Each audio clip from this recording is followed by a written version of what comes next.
Hello learners, welcome to Unacademy. मेरा नाम प्रांजल सिंह है और आज हम और आप मिलकर बात करने वाले हैं वुमेन एडवोकेट्स के बारे में। क्या हमारे देश के न्यायालयों में और हमारे देश के कोर्ट्स में वुमेन के लिए स्पेशल रिजर्वेशन होना चाहिए?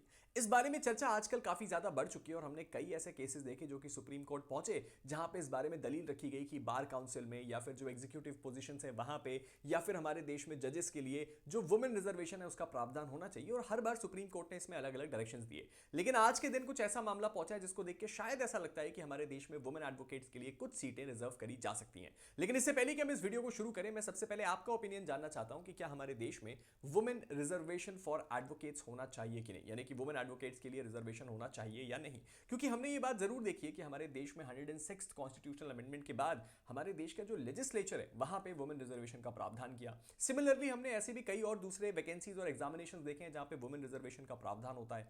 तो इस सिचुएशन में जो हमारे देश में जुडिशरी का सिस्टम है, जहां पे एडवोकेट्स एक बड़ा ही इंपॉर्टेंट रोल निभाते हैं, वहां पे वुमेन एडवोकेट्स का रिप्रेजेंटेशन क्यों नहीं होना चाहिए? चलिए समझते हैं हमारे आज के इस केस में।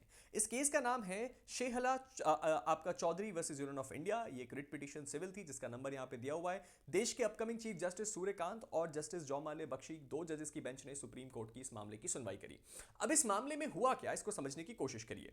एडवोकेट शेहला चौधरी ने एक पीआईएल फाइल करी, एक पब्लिक इंटरेस्ट लिटिगेशन फाइल करी, और उन्होंने बोला कि 1/3 रिजर्वेशन जो है वो वुमेन एडवोकेट्स के लिए होना चाहिए सभी स्टेट बार काउंसिल्स में, और कम से कम एक जो सीट है वो ऑफिस बेयरर पोस्ट के लिए रिजर्व होनी चाहिए। यानी कि अगर देखा जाए तो हमारे स्टेट में जो बार काउंसिल इलेक्शंस होते हैं उसमें 1/3 सीटें तो सबसे पहले वुमेन के लिए होनी चाहिए, जिसमें एक्सक्लूसिवली वुमेन आपका कॉन्टेस्ट कर सकें। और उसके साथ ही साथ जो एग्जीक्यूटिव पद होते हैं बार काउंसिल्स के, उस सिचुएशन में एक पोस्ट जो है वो क्या की जाए सर, वो रिजर्व कर दी जाए वुमेन की, लेकिन ये रोटेशनल बेसिस पे रहेगी, यानी कि एक ही वुमेन बार बार उस पोस्ट को रिपीट ना कर पाए।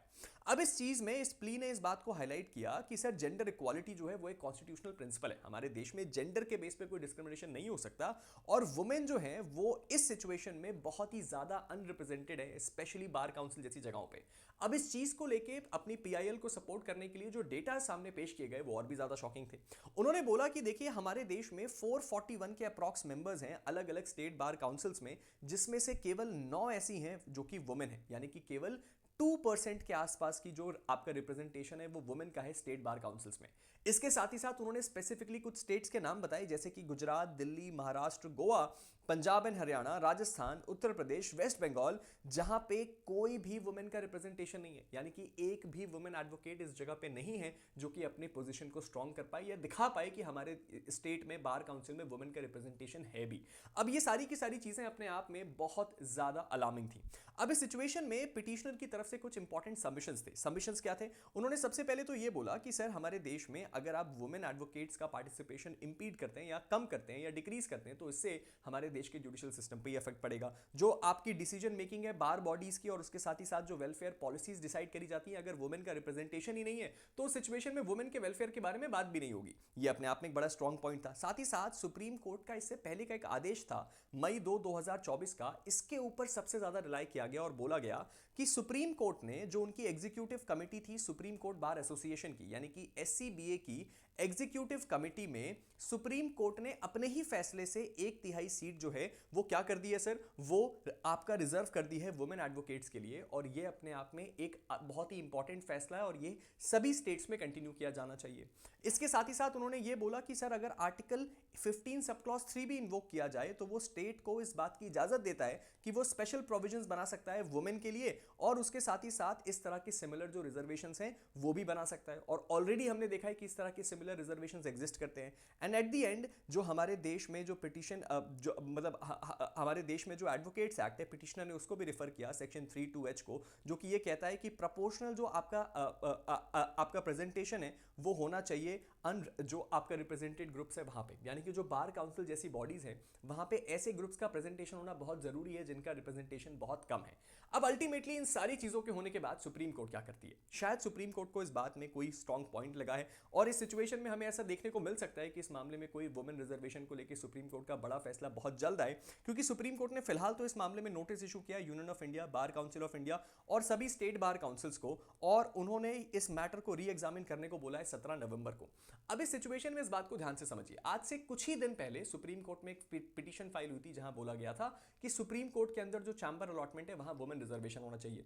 इस मामले में सुप्रीम कोर्ट ने बोला कि वुमेन एडवोकेट्स के लिए स्पेशल रिजर्वेशन अगर करेंगे तो हमें फिजिकली हैंडीकैप को भी देना है, फिर उसके साथ साथ और भी ऐसे कई ग्रुप्स हैं जिनको चैम्बर अलॉटमेंट में प्रेफरेंस मिलना चाहिए। ये चीज सही नहीं है। सुप्रीम कोर्ट ने बोला हम एक कॉमन स्पेस बनाने के बारे में सोच रहे हैं जिसके अंदर चैम्बर का कॉन्सेप्ट ही खत्म कर दें। इस सिचुएशन में वुमेन रिजर्वेशन को सुप्रीम कोर्ट ने डिनाई किया। लेकिन यहां पे जो सुप्रीम कोर्ट में मांगी गई जो आपकी डिमांड है कि बार एसोसिएशंस और बार काउंसिल्स में वुमेन रिजर्वेशन होना चाहिए, वो अपने आप में स्ट्रॉन्ग पॉइंट इसलिए है क्योंकि सुप्रीम कोर्ट का एक प्रेसिडेंट इसको सपोर्ट करता है। बहुत ही स्पेसिफिक डेटा है जो ये बताता है कि वुमेन का रिप्रेजेंटेशन बार बॉडीज में बिल्कुल नहीं है, और अल्टीमेटली हम ये बात जानते हैं कि यही बॉडीज आगे जाके एडवोकेट्स को गवर्न करती हैं, और अगर इन बॉडीज में ही वुमेन का रिप्रेजेंटेशन नहीं है तो वुमेन के वेलफेयर की बात कैसे होगी। और साथ ही साथ हमारे देश का कॉन्स्टिट्यूशनल आर्टिकल भी इस बात की सपोर्ट करता है। अब हमें देखना केवल यह है कि क्या आने वाले 1 से 2 महीने में वुमेन रिजर्वेशन को लेकर सुप्रीम कोर्ट कोई बहुत ही अहम फैसला सुना सकती है। आपका इस मसले पे क्या ओपिनियन है, आप नीचे कमेंट सेक्शन में जरूर बताइएगा। फिलहाल हम इस वीडियो को एंड करते हैं। इस वीडियो को एंड करने से पहले 2 इंपॉर्टेंट बातें, अगर अभी तक आपने मेरे टेलीग्राम चैनल प्रांजल सिंगर अकेडमी को फॉलो नहीं किया है तो उसको फॉलो कर लीजिए। मुझसे जुड़ी हुई सारी अपडेट्स, मेरी क्लासेस के रेगुलर अपडेट्स, मेरी क्लासेस की फ्री पीडीएफ, सब कुछ आपको यहीं मिलते हैं। और उसके साथ ही साथ एक और बड़ी इंपॉर्टेंट बात, अगर आप एक जुडिशरी एस्पिरेंट हैं या एक ऐसे लर्नर हैं जो लॉ को एक बार अच्छे से पढ़ना चाहते हैं, तो हमारे सभी जुडिशरी बैचेस का, यानी कि एक all state judiciary comprehensive batch जिसका नाम है समर्थ, वो हमारी आज ही से शुरू हो रही है। और आज ही हमारा ये ऑफर भी खत्म हो रहा है जहां पे हम आपको दे रहे हैं फ्लैट 60% ऑफ, यानी कि मात्र 18,999 में आपको मिल रहा है टोटल 1 साल का जुडिशरी सब्सक्रिप्शन। और ये आपको पूरी एप्लीकेशन का एक्सेस देता है। यहां पे आपको पढ़ाने वाले हैं अपूर्वा मैम, विशाल सर, मैं और फैजान सर। तो आप हमें ज्वाइन करके अपनी इस जुडिशियल जर्नी को बूस्ट कर सकते हैं। इसके साथ ही साथ हमारा एआईबी का मॉक टेस्ट होने वाला है जो कि एक स्कॉलरशिप टेस्ट है जिसमें फर्स्ट रैंक को मिलेगा 75% की स्कॉलरशिप, सेकंड रैंकर को 70% और थर्ड रैंकर को 65% तक की स्कॉलरशिप। तो इसको भी ज्वाइन करना मत भूलिएगा।